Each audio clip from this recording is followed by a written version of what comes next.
Bismillahirrahmanirrahim. Assalamualaikum warahmatullahi wabarakatuh. Kadar purata kes COVID-19 yang dilaporkan di negara Brunei Darussalam dalam satu minggu kebelakangan terus menunjukkan penurunan, iaitu 227 kes sehari berbanding 255 kes sehari pada minggu sebelumnya. Menteri Kesihatan menyatakannya semasa sidang media COVID-19 di negara Brunei Darussalam kemarin. Yang Berhormat Datuk Seri Setia Dr. Awang Haji Muhammad Isham bin Haji Jaafar turut mengongsikan kadar liputan vaksinasi COVID-19 di negara ini kekal di tahap yang tinggi dengan 79% daripada keseluruhan rakyat dan penduduk telah mendapatkan dos ketiga vaksin dan 11.6% mendapatkan dos keempat vaksin.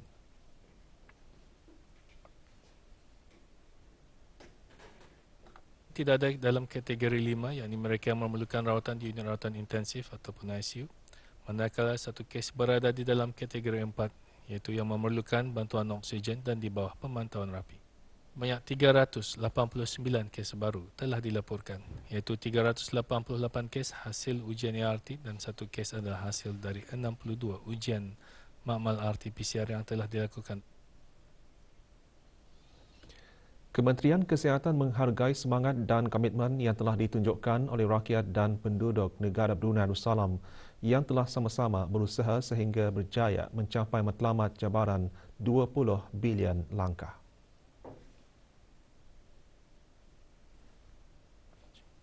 Sasaran tersebut telah dicapai tepat jam 7.20 malam pada 31 Disember 2022 melalui penyertaan lebih 74,000 orang peserta dalam masa 145 hari, 23 jam dan 59 minit sejak ia bermula pada 1 Oktober 2022.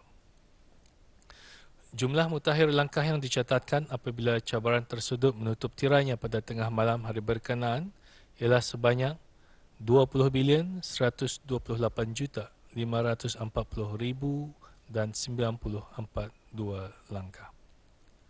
Kejayaan ini seharusnya mendorong seluruh rakyat dan penduduk negara ini untuk terus aktif melakukan aktiviti-aktiviti kesukanan dan riadah bagi kesihatan bersama yang optimal. Teruslah bergerak untuk kesihatan, setiap langkah adalah penting. Every little move counts. Universiti Brunei Darussalam UBD berhasrat untuk melahirkan generasi yang berpendidikan, berkemahiran tinggi, beridentiti kebruneian, berciri global, mempunyai jati diri serta nilai-nilai rohani yang tinggi, lagi berpegang teguh kepada falsafah Melayu Islam Beraja. Seramai 261 pelajar baru bagi sesi akademik 2022-2023 mengikuti majlis Minggu Pelajar Baru selama 4 hari. Dr. Awang Hazri bin Haji Kifli, Naib Chancellor UBD dalam ucapannya berharap agar semua pelajar dapat menanam dan memupuk sifat serta nilai-nilai kepimpinan, berdikari, keusahawanan dan inovasi yang akan membantu semua pelajar menjadi insan yang berkemahiran tinggi dan future ready. UBD juga memperkenalkan satu program iaitu Quranic Journey bagi para pelajar yang beragama Islam. Terlebih dahulu, saya dan Sylvie Worthwhile, and it will be the journey that will shape you to be every Friday. In addition to the usual... Turut diadakan pameran Majlis Perwakilan Pelajar Persatuan Mahasiswa-Mahasiswi Universiti Brunei Darussalam yang mengetengahkan aktiviti-aktiviti badan dan kelab yang bertujuan memberi peluang kepada pelajar baru memilih kelab yang akan diikuti sepanjang pengajian di UBD. Bagi beberapa orang pelajar baru Universiti Brunei Darussalam, peluang belajar di universiti akan dimanfaatkan sebaiknya untuk meraih kecemerlangan. Pada tahun ini, saya akan meneruskan pengajian dalam Masters of Teaching dalam bidang pendidikan khas. Dengan peluang ini, saya dapat meningkatkan kemahiran saya dalam pembelajaran dan pengajaran. Alhamdulillah kerana dapat menyambung belajar di UBD. Saya akan tidak menyia-nyiakan peluang ini dan saya akan cuba belajar bersungguh-sungguh kerana ini adalah satu harapan untuk ibu bapa saya. Saya akan memanfaatkan peluang yang telah diberikan oleh pihak Universiti Brunei Darussalam untuk melanjutkan pelajaran saya. Sementara itu, 2 orang kaki tangan perkhidmatan awam bersyukur dapat menyambung pembelajaran secara latihan dalam perkhidmatan.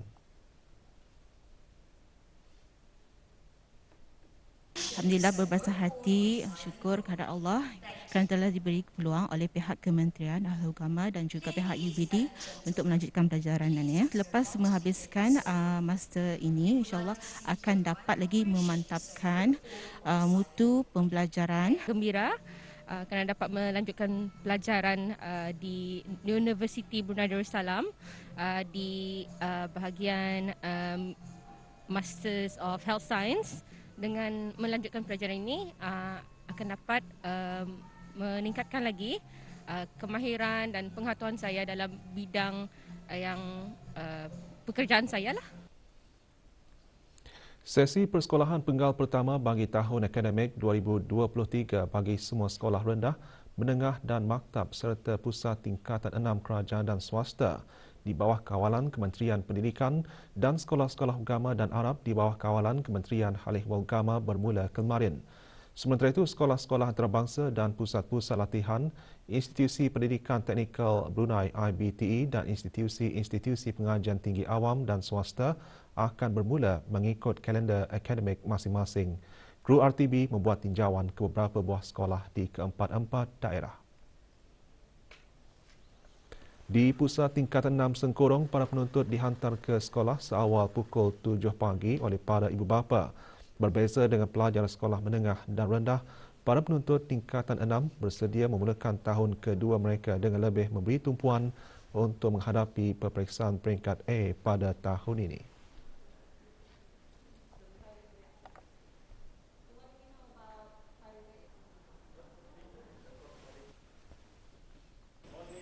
Sekolah Menengah Saidina Ali Kuala Belait juga tidak kurang sibuknya dengan mengadakan pelbagai sesi aktiviti bagi pelajar-pelajar yang baru memulakan persekolahan.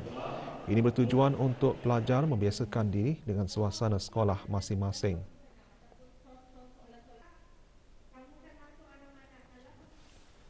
Di Sekolah Rendah Kampung Menengah Daerah Tutong, pelajar-pelajar kelihatan teruja dan bersemangat untuk kembali ke sekolah.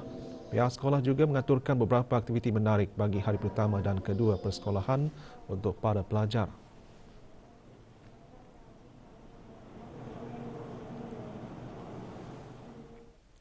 Di daerah Temburong, murid-murid sekolah rendah dengan seragam sekolah mereka memperlihatkan semangat untuk memulakan lembaran baru sesi persekolahan.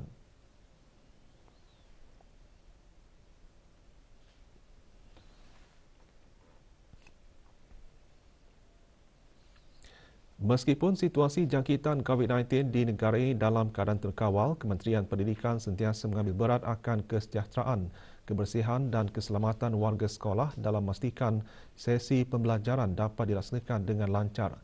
Pelaksanaan ART adalah digalakkan secara berkala di rumah dan di bawah tanggungan masing-masing. Bagaimanapun, pemakaian sungkup muka diwajibkan bagi warga sekolah dan institusi pendidikan yang mempunyai tanda-tanda jangkitan untuk hadir ke sekolah. Sementara itu, para penuntut berazam meningkatkan prestasi mereka dalam pembelajaran bagi musim persekolahan 2023. Ibu bapa dan penjaga pelajar juga setentunya mengharapkan yang terbaik bagi anak-anak mereka. Azam saya adalah untuk fokus dalam kelas dan untuk mencapai keputusan cemerlang untuk peperiksaan A-level saya. Saya berasa gembira that I could see my friends again. Menjadi seorang pelajar yang cemerlang. Jadi pelajaran bagus untuk sekolahan ya, untuk membimbing sekolah ke hadapan. Belajar dengan bijak, mengisi masa lapang dengan aktiviti berfaedah. Belajar dengan lebih baik dari tahun lepas. Berazam untuk mendapat keputusan yang terbaik untuk PSR tahun ini. Belajar bersungguh-sungguh untuk membahagiakan keluarga saya dan ibu bapa saya. Saya juga berharap supaya mereka lulus dengan cemerlang dalam peperiksaan pada tahun ini dan fokus dalam menghadapi pelajarannya. Berharap agar anak-anak kami akan dapat menuntut dan melanjutkan pelajaran dengan lebih tekun, menghormati ibu bapa. Semoga diorang itu mendapat kepujian yang lebih baik lagi di tahun-tahun akan datang. Memimpin dan mendidik anak-anak kami supaya lebih cemerlang dan menjadi berguna dunia dan akhirat. Memberi bimbingan untuk anak-anak agar mereka dapat pendidikan yang menyeluruh dan seimbang dari segi akli, rohani dan fizikal. Harapan saya agar mereka berdua mendapat keputusan yang cemerlang di sekolah ini. Saya bazamlah untuk anak saya mendapat keputusan PSR tahun 6 2023. Sementara itu, sesi persekolahan bagi sekolah-sekolah agama, Arab dan Institut Tahfiz Al-Quran Sultan Haji Hassanal Bolkiah di bawah kawalan Kementerian Halih wal Agama juga bermula kemarin. Seawal 7 pagi, para pelajar lelaki dan perempuan dari Prayu 2, Sekolah Menengah Arab Laki-Laki Hassanal Bolkiah memulakan sesi persekolahan. Para pelajar pada hari pertama mengadakan aktiviti dengan membaca Ratib Al-Atas dan Surah Yasin bagi memohon keberkatan pembelajaran sepanjang tahun serta berjaya dalam peperiksaan. Di samping itu juga, taklimat mengenai disiplin juga disampaikan kepada para pelajar.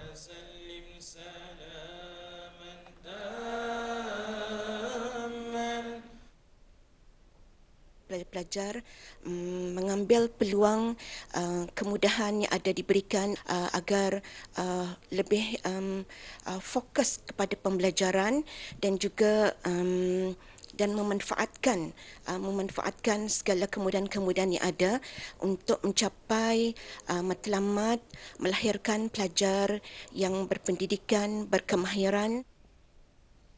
Sementara itu, pelajar-pelajar dari Sekolah Agama Lambak Kanan Brunei 2A memulakan sesi persekolahan. Pada hari pertama persekolahan, para pelajar mengikuti aktiviti membaca selawat tafrijiah, Saidul Istighfar dan Ratib Al-Atas.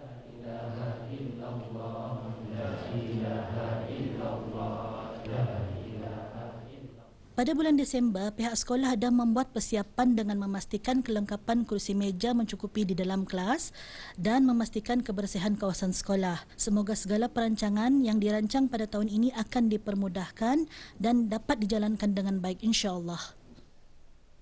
Alhamdulillah, berasa gembira dapat berjumpa ustaz dan ustazah serta kawan-kawan. Dapat berjumpa dengan guru-guru seperti biasa dan belajar seperti dahulu. Semoga saya mendapat keputusan yang amat cemerlang dan berjaya pada peperiksaan ini. Sesi persekolahan dibahagikan kepada 3 penggal yang kesemuanya berjumlah 200 hari. Cuti persekolahan juga dibahagikan kepada 3 penggal berjumlah 71 hari. Penggal persekolahan pertama selama 60 hari akan berakhir pada 1 April. Sementara penggal persekolahan kedua selama 77 hari akan bermula dari 29 April hingga 19 Ogos. 63 hari waktu persekolahan bagi penggal ketiga akan bermula pada 4 September dan berakhir 30 November.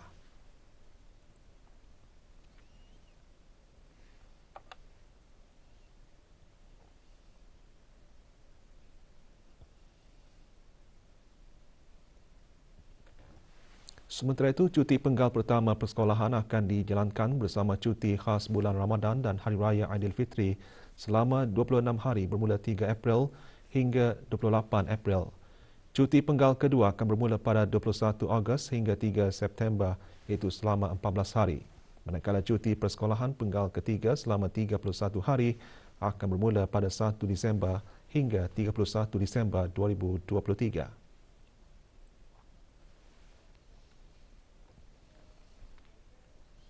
Negara Brunei Darussalam masih berada dalam fasa pertama monsun Timur Laut dengan keadaan cuaca pada lazimnya tidak menentu dengan hujan atau hujan berpetir sekali-sekala lebat dijangka berlaku terutama pada waktu malam hingga awal pagi. Cuaca negara diramalkan aktif bermula malam tadi sehingga Ahad 8 Januari 2023. Keadaan cuaca aktif adalah disebabkan oleh pengaruh luruan angin Timur Laut dan juga pembentukan sistem tekanan rendah di kawasan rantau negara. Keadaan itu juga telah menyebabkan keadaan atmosfer tidak stabil dan lembap yang menggalakkan pembentukan awan-awan hujan yang aktif. Pengaruh sistem tekanan rendah juga boleh menyebabkan keadaan berangin dan sekali-sekala kencang terutama semasa hujan melintasi kawasan negara. Orang ramai dinasihatkan untuk mengambil langkah-langkah awal akan kejadian cuaca aktif yang diramalkan berlaku. Orang ramai dinasihatkan supaya sentiasa peka dengan ramalan, nasihat dan amalan cuaca terkini yang dikeluarkan oleh Jabatan Kaji Cuaca Brunei Darussalam dan membuat perancangan untuk keselamatan semua.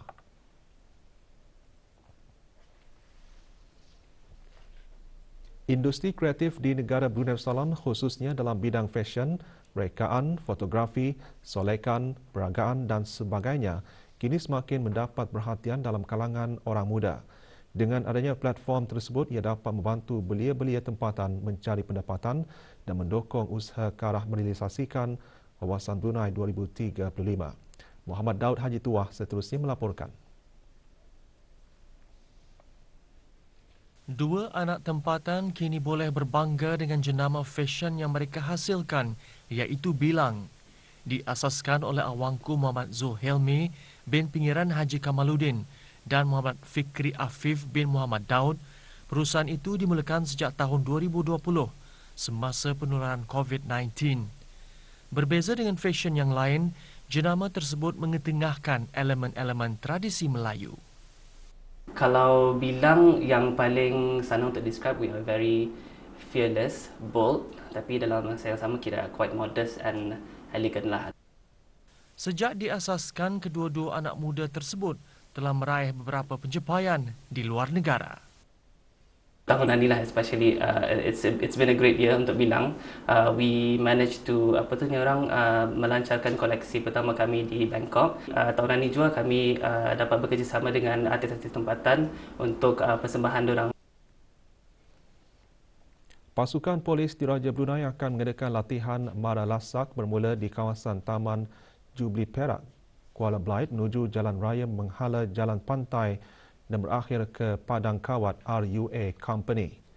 Latihan akan diadakan pada 5 Januari 2023 bermula pukul 8 malam hingga selesai. Sehubungan itu, orang ramai dan penduduk yang tinggal berdekatan dan melalui jalan tersebut dinasihatkan agar tidak merasa cemas dan tidak menghampiri tempat latihan terbabit bagi mengelakkan perkara yang tidak diingini berlaku di sepanjang latihan dijalankan.